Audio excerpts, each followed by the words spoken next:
and welcome to another episode with Chat with Ty. Today is going to be episode 2 for Talking Sports. We're going to talk a little bit more about baseball, and today I have another guest, Jarod. He's from Minnesota, and he played baseball in college, and he recently started working as an intern for the Minnesota Gophers. Why don't you introduce yourself, tell us a little bit more about your playing experience, and tell us a fun fact about yourself, Jarod.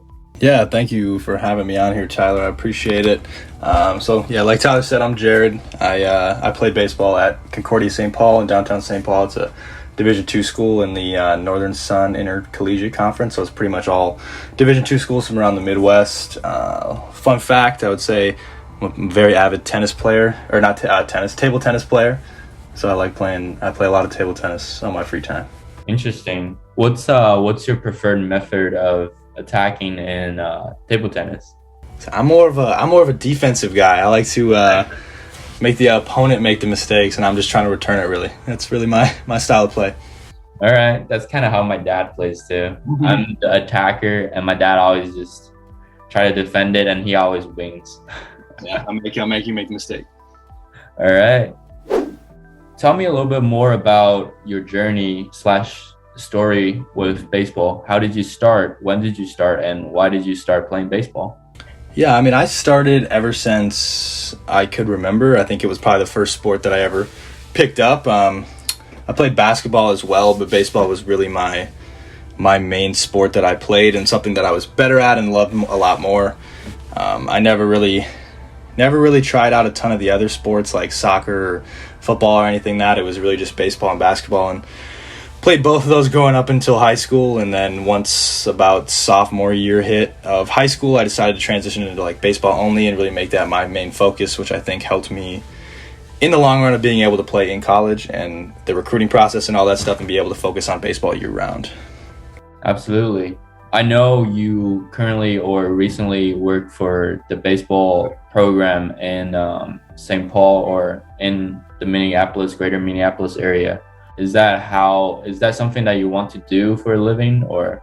Not really for a living. I think that it's just something that it keeps me, now that I'm done playing, it keeps me involved in the sport, and being able to still have that piece of the sport with me in a job that I do is something that I enjoy, but probably not something that I would do full-time for the rest of my life, as I'd like to try different things, as baseball's been a huge part of my life, and it's something I want to continue to keep as a part of my life, but not make it a full-time job. Absolutely. So tell me a little bit more about your experience with travel ball. When did you start playing travel ball, and what's the pros and cons with travel ball in your opinion? Yeah, so we had like what we would call it travel ball, which was when we were young, around what would that be, 13, 14, 15, around there, which I liked. That was kind of just through our community. But then once you get to high school, you have like the club travel programs, which gets a lot more intense. I participated in a couple of those, but not really to a huge extent. I personally think this is probably going to be kind of a hot take, but I think they're pretty money hungry, and that's really what the majority of them are. The ones that I participated in were more of they would kind of create a team, and we would go play in a tournament, just kind of like a one-time thing. They would create a team, which I liked a little bit better.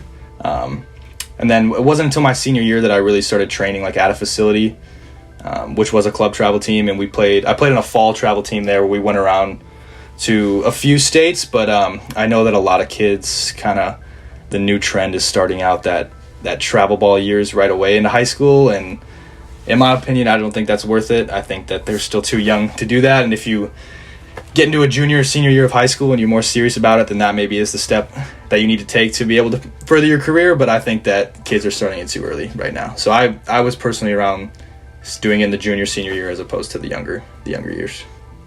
Interesting. Yeah, because I know we both majored in sports related fields, and I remember doing research on like youth sports and how money hungry and how much money goes into youth sports. It's just absolutely insane to like think about how there will be like fields where the whole sole purpose of the fields is for them to create baseball fields, and then the only purpose of those fields is like twice or three times a year. A lot of different teams come in here to play tournaments, and they spend like millions of dollars into building this, and somehow they get all the money back within like 1 or 2 years, which is crazy. Because previously I talked to my other friend Henry about travel ball. He mentioned that it's usually a couple $1,000s for the program, and then a couple hundred, couple thousand more for playing tournament alone as well, which is just crazy to think about how sport has become something of a luxury to people, because a lot of people can't afford that, and then they don't actually get the elite training that other people, the richer population, can buy for. Yeah, that's interesting that you actually brought that up, because this is going to get a little bit more into like the academic side of what I just did. I actually just did a presentation on kind of like the ethical issues when it comes to sport and what ethical considerations there are in youth sports, and when it comes to like technology and that the ability to have access to like that higher level training, and that was one of the big things I was talked about, was that it's almost could be considered like an ethical issue of having these kids that maybe have a better socioeconomical status that can get these services and get them a higher level training with the use of technology and all that stuff, and those that don't like kind of I don't have that opportunity, which is, it's interesting that you brought it up, because I just did that not too long ago actually. Yeah, it's crazy. That's kind of reason why I am sort of looking into doing something within the field of youth sports, because this trend is probably here to stay, if I'm being honest. It's such a lucrative business that I believe it's a good field to like get into, or at least learn from. But going back to the topic at hand, you played in college, a D2 program at Concordia. Is that what it is? Concordia, yeah. At Concordia. What prompted you to make the decision to play there, or just to play in college in general? Yeah, I think that I honestly I never did a whole bunch of stuff like to not saying like I didn't try to get recruited, but it wasn't like what you maybe see now in that trend of youth sports of like everybody posting on social media, like trying to get recruited and all that stuff. It wasn't really until I had a few schools reach out to me that I was kind of like had a realization like, oh, I could maybe do this and like potentially continue on past high school. So when it came to the schools that I was looking at, a big thing for me was I wanted to be able to play right away. I thought that if I was going to be in college, if I wanted to play in college, I'd want to actually play, as opposed to going to maybe a couple of the other programs that I would have to sit for the first 2-3 years, and then you only get a couple of years to play. So that was a big thing that interested me in Concordia, was that I had the ability to be able to play right away, and I think that was a big part of my decision, as well as the Concordia kind of had almost like a pipeline from where I went to high school, and a lot of connections with that, and I had a lot of positive feedback and positive affirmations about the coaches that were there and how they, from previous players and other people that I knew. So that was a huge part of me too, honestly, on the athletic side. Absolutely. That's interesting to learn how a lot of different things go into making this kind of decision. And obviously there's the hometown discount, or the hometown attraction, because it's closer to where you live, where you grew up, and a lot of people who go there. Obviously that's a big plus. So tell me a little bit more about how the day-to-day training schedule is like once you're in college. It's a lot. I'll admit, I like to say that the difference between Division I and Division II is that you train the same amount, but you don't live the glamorous life of the fans and the facilities and the stadiums and everything that like a Division I program may have. So I would say, like, if we're in the fall, we would lift in the morning 3 times a week, usually like 6:30 to 8-ish probably, and then practice every day from like 3 to 6. When it gets into the winter, it gets kind of like considered the I don't even know what it's called. It's like the downtime, basically, where the hours get reduced a little bit by the NCAA, so we have more individual work, and you kind of will like hit for a day for an hour, and it's a little bit more laid back in smaller group type work. And then once you come back from winter break is when the month and a half before season starts is when it really picks up, and you're lifting all the time. You've got classroom sessions where we go over what we want to do in practice that day, different situations, our goals, etc., stuff like that. And then you're practicing from 5 to 7, 5 to 7:30, and trying to play in Minnesota in the winter is pretty difficult. So you're inside a dome and you're inside all for 4 and 5 months out of the year, which makes it difficult. But it's definitely a lot. It's definitely an all-day type thing where you have time dedicated to like solely baseball pretty much your entire day if you're not in class. Interesting. So when I talked to Henry, my other friend, about how his training schedule was like during the season, he mentioned that usually for a full day, for a full week during the season, he usually gets like 1 day of rest. I was wondering if it's kind of similar for you guys as well. Yeah, we would get Sundays off when we weren't actually playing. That would be our day off. Sometimes Saturdays, depending on kind of what we had that week. But a lot of times we had football games on Saturdays that we would have to work for our volunteer, and that's how we raised money for our program. And then once we got into actually playing like games and stuff, Mondays would be our off days because we would play on the weekends, and then we would travel, come home, have Monday off, and then play the rest of the week. Interesting. So run me through how you get ready for the games. Does the training get lesser intense, and what do you guys focus on before the game? And how do you get in the mindset before a game? Yeah, I think it definitely switches from once you start getting into like the actual season of play when it comes to what your practice plan is, what you're trying to work on specifically. I think that for me, I would say I'm a little bit different than a lot of people. I couldn't get super hyper focused or locked in for a game because it seemed like that was like all I was focusing on, and I wouldn't play as well, as opposed to I was more like I just was like wanting to have fun, like play loose, like kind of like look around, look in the stands, like listen to the music that was playing when we were taking BP or whatever, like have fun. That was like how I got locked in, because I felt like that wasn't as stressed kind of thing. But I think definitely when it comes to like practice and stuff, you're taking a lot more individual style stuff when you come to practice, as opposed to like general team stuff when you're in like the fall. When you're getting to like the games, you know you're gonna have a game or a series that you play, and you notice things that maybe you could have done better when it comes to like swinging, or like when you're hitting, or you got like different ways you could have tried to feel the ball or made a play or something like that. So you kind of focus on those things throughout the week, so you can kind of fine-tune those things that you see in like a first-hand experience. So that's what I would say would be the biggest really change in how the practice plans change when you get into the actual game season as opposed to the off season. So we talked about having 1 day of rest in season. How do you approach recovery, and how do you make it so efficient that your body and mind is recovered just in this 1 day? Yeah, it took me a while to figure this out, but I would say for my first, probably wasn't until my senior year that I probably figured this out, that when we got that 1 day off, I would usually do nothing. Like I would lay in bed and kind of just lounge around, but I felt like, and then I'd wake up the next day and we go to practice, and I'd probably be even more sore than I was before. And it took me 3-4 years to figure out like that on those off days I needed to move. I wouldn't go, like sometimes we would have lifts, like optional lifts when we were in season, and I feel like learned that going to those would actually help me a lot more, not doing anything super heavy or any like that stuff, but just like getting my body moving helped me recover more. And I think it's something that it took me a long time to figure out, and I'm glad I figured it out at least my last year. But yeah, active recovery is one of the biggest things that I've heard from all of the athletes that I've been around, and also in the fitness industry. Sometimes people may think that, well, you put your body through all these rigorous training throughout the week, you should just take the weekend off, or just take a day or two off where you just don't do anything and just eat and lounge around. But that's not how it works. Your body is kind of a machine where you need to keep pushing it, and it's kind of like a car. You need to like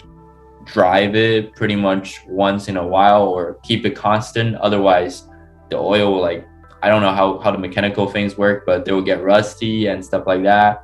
So it is kind of interesting how I've learned about active recovery and also active meditation in the past year or so as well. And it's really interesting to kind of incorporate that into my training schedule. So definitely something everyone needs to learn if you want to be good at like some physical aspects of your game. Yeah, I think that even relates to just everyday life, like it's the definition, not really a definition, but kind of like you need to stay fit to be able to like feel better. You know, you're gonna have your better physical health, better mental health, stuff like that. And that's a huge thing that I think anybody that, even if you don't play a sport, that you don't even call it recovery, but just like staying active really helps in all aspects of life, really.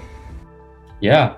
Going off a tangent there, sometimes when I wake up during the weekend and I feel kind of just sluggish because I've been through a lot during the week. I'm mentally exhausted, physically exhausted, but I still have a lot of things on my plate that I want to accomplish. And I will feel really sluggish, but then I will go for a walk or do a quick workout. And then afterwards I feel way better than earlier. So there's definitely something about being active and just kind of get your body moving a little bit and get the blood flowing and stuff. Yeah, exactly. Personally, I know now you're doing an internship with the Minnesota Gophers because you recently graduated from college, so you're no longer playing baseball. Tell me a little bit more about the transition to life after playing. Yeah, I think that's honestly something that doesn't get talked about enough, about athletes transitioning into, I don't want to say just like normal life, but I would say like a professional life, I guess. For me, it honestly was a lot easier than I thought it was going to be. Being a student athlete is very, very difficult, and it takes up like a lot of your time, and that's pretty much like your identity growing up until you get to be playing to college until you're 21, 22. So I was kind of ready. For me personally, I was ready to kind of move on to different things and start my professional life and kind of try different things. But I know personally, and I've heard a lot of different things, that the transition is very hard because you almost have like an identity crisis of like, I've been this student athlete I've had this sport as my world revolves around this sport. You know, it's like, now what do I do? Like, what am I going to do with my life? Like, what do I do with my day that I don't have sports? So I know that it's definitely a difficult situation. But for me, speaking on my own personal story, I would say that it was honestly more exciting to me than it was sad, because I was excited to try like start new things and start my life outside of a sport. That's interesting. Yeah, because I talked to my parents about this when I graduated, and they mentioned that there's a thing called student mentality where you've been a student your whole life pretty much, and it's kind of ingrained in your brain how you approach things. It's more like the teacher assigns something and then you kind of just follow through and you follow the rules kind of, and everything's kind of set in stone for you to follow. But once you graduate, that's a completely different situation and world, because for the first time in my life and in everyone's life, you don't have a set direction to like what you're gonna do next. It's just you have to figure everything out on your own. So I definitely feel the identity crisis a little bit when I first graduated. I mean, I'm still kind of feeling it a little bit too. I guess it's good that on your personal experience, you were able to just be positive and look at the bright side and just be excited to jump into the next phase of your life, I guess. So definitely something for me to learn from. So since you have been playing baseball for pretty much your whole life, what is some advice you would give for someone who is planning to play baseball, whether they're in college or high school, or just playing in rec leagues? Yeah, I think that when it comes down to it, you gotta play because you love playing. And I think that there's like a whole thing about, like, you have a life outside of sports. You know, sports is, even though it is a major part of like your life, if you're trying to play it at a very like a higher level or whatever, past high school or whatever, but like there's still like there's way more to you as a person than just an athlete. And I think that someone told me, actually no, I saw it on social media. It was a minor leaguer that said, like, when I go to play at a game and before the game, like, I'm a baseball player, like, I'm focused on baseball, but like once that game ends, like, I can't remember his name, but he's like, and then said his name, he's like, and then I'm just back to like a normal life. And I think that's a huge thing that people will sometimes forget, and it's something that needs to be a bigger point, I think, in people's lives, of just kind of being like, you know, you got to play because you love it, and that there's a lot more to you as a person, and that you can do so many other things as well outside of like being a sport. And I would say, really, I guess my advice, that would be my biggest advice. My biggest advice if someone was trying to play in college, I guess, for like recruiting purposes, would be use social media. I think that social media is like the biggest way that my entire Twitter timeline is kids posting videos and seeing coaches like reply back to them, even in like the threads right on there, being like DM me. I'm like, I'm a head coach at X, Y, and Z. Like, I love blah blah blah, and I think that's like a huge thing. But in the grand scheme of things, I would say the biggest thing is, there's more to you as an athlete than just being an athlete, and it's really about what more you can do. It's not going to last forever. It's a very true thing about your sport not lasting you forever. So there's a lot more things. Absolutely. I feel like there's two different paths when it comes to playing sports. Obviously, I do believe that it is very important to understand your self-value. I guess a better way to phrase it is, it's definitely very important for you to understand how good you are, because obviously not everyone can make it to the big leagues. And I do understand that a lot of people, they want to, and that's their goal. And sometimes they have their mindset on just going big, but a lot of times they lose sight of what the reality is. And they forgot they actually have another life that they can go to besides sports. But on the other hand, Russell Wilson, Tom Brady, all these people, they dedicate their life to football because that's how they become great. And that's another path that only 1 in a million goes through, I guess. So I totally agree with the fact that outside of baseball or outside of the sports that you play, you have to be someone else. And that someone else sometimes is more important than the sport you play.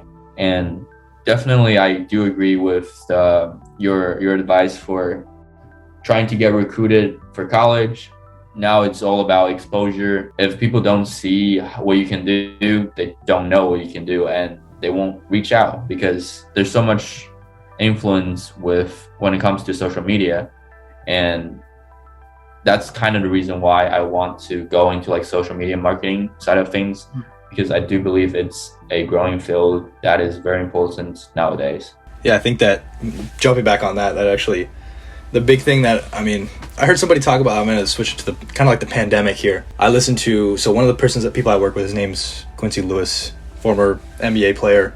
I listened to him give a presentation, and someone asked him how, like, the advice on what you can tell, like, students or staff about that are struggling with, like, the impacts of, like, the pandemic and stuff like that. And he was like, he said something that I wasn't expecting, and it was all about that the pandemic was, like, awesome for us when it comes to, like, social media, technology, all that kind of stuff, flexibility. He was like, if you want to go move to Japan and run a business from there, like, fully remotely, like, you can do it. And I think that, like, kind of comes down to, like, what you're saying, if you want to go into, like, the social media, like, marketing style stuff. Like, I think that, like, social media and technology it's a huge platform and, like, a huge already, like, growing business, but I still think it's, in my personal opinion, I still think it's, like, untapped. Like, the stuff that, like, can be done, and, like, the way that technology and social media and online and everything is going to be in the next 5-10 years, I think is going to be, like, crazy. And I think that'd be a really cool thing to do, and I would, like, support you, like, just encourage you to keep going with that. I think they'd be awesome. And I've seen your work, so I know you're good at it. So, well, I guess one of the other questions that I have for you specifically, because you want to work in sports as well, what's your dream job, or what's your dream job in sports? I really don't know an honest answer. We just recently went to Indianapolis for a retreat at the NCAA headquarters, for part of my internship, and we listened to a panelist, and there was a female worker there, and she's like the operations for NCAA championships and stuff like that, which I had never really thought of doing, but the way she spoke about it, and seems like it would be something that'd be, like, really fun for me, kind of like the operations events, like putting on, like, an NCAA championship, like you're gonna help put on the Final Four, or help put on, I guess football isn't with the NCAA, but, like, the College World Series, I guess, for baseball, like the huge things like that. I think that would be, like, really cool, and I'm kind of liking, like, the operations back end. Like, I like to be able to put an event or something together and then be able to watch it unfold, firsthand, and be like, oh, I helped make sure that was in the correct spot so that this could do that. I think that's something that I really like. Yeah, I don't really know exactly what route, but I think I'm leaning kind of towards that, which I like. Yeah, the sports is a great way to get into event management side of things. I guess because we both prefer being on our foot and kind of just going around and doing stuff, I guess. Yeah. So from my experiences stuff and with event management and things, I do gravitate towards that a little bit as well. So definitely a good field to kind of look into. And I know the Gophers probably have a lot of those events with, at least right now, with football recruitment, and football does a lot of events during this time. So much stuff. Yeah, football's its own different breed of sports. I guess you can go into sports, or you go into football. That's yep. It's its own world of sports. Well, thank you, Jarod, for coming on today and kind of teaching me a little bit more about your journey with baseball and what your aspiration and your advice would be for future generations, I guess. So thank you again, and thank you guys for listening. This is Chat with Ty. I'll catch you guys next time.